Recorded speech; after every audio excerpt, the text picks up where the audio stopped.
I'm not here to hear what he has to say. That was what rang true, loud, and could not have been more honest, coming from the judge who was already predetermined that my client committed fraud before we even walked into this courtroom. I'm not here to hear what he has to say.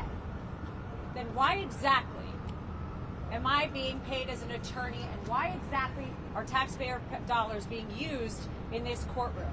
The answer is very clear. Because Miss James wants to stand right here like she did this morning and call my client a liar, call the company fraudulent, and make a name for herself. She said this morning that the numbers don't lie and they won't lie in this case. Well, Miss James, I have a message for you. The numbers didn't lie when you ran for governor, and that's why you dropped out. And the numbers don't lie when President Trump runs for office in 2024. And those numbers are loud and clear. This country is falling apart. And if we don't stop corruption in courtrooms where attorneys are gagged, where attorneys are not allowed to say what they need to say to protect their clients' interests, it doesn't matter what your politics are. Everyone has a right in this country to get up and put a defense. I don't care who you are. You have a right to hire a lawyer who can put objections on the record. You have a right to hire a lawyer who can stand up and say something when they see something wrong. But I was told to sit down today. I was yelled at, and I've had a judge who is unhinged slamming a table. Let me be very clear. I don't tolerate that in my life. I'm not going to tolerate it here. And you know what? You shouldn't either. Because not every American citizen gets a camera and a microphone.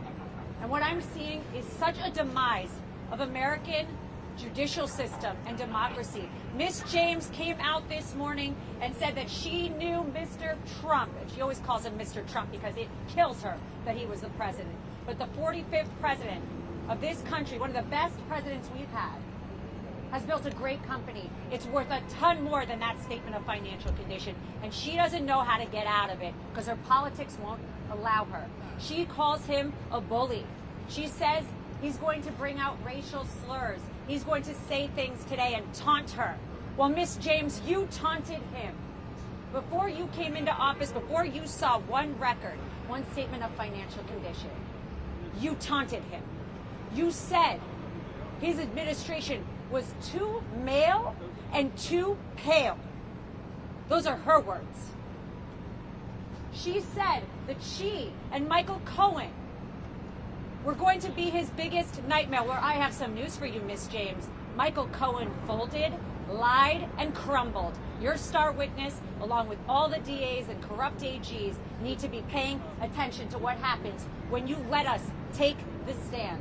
When you let my client speak the truth, and the judge can tell me to sit down, and he can try and shorten my client's testimony, but it is loud and clear.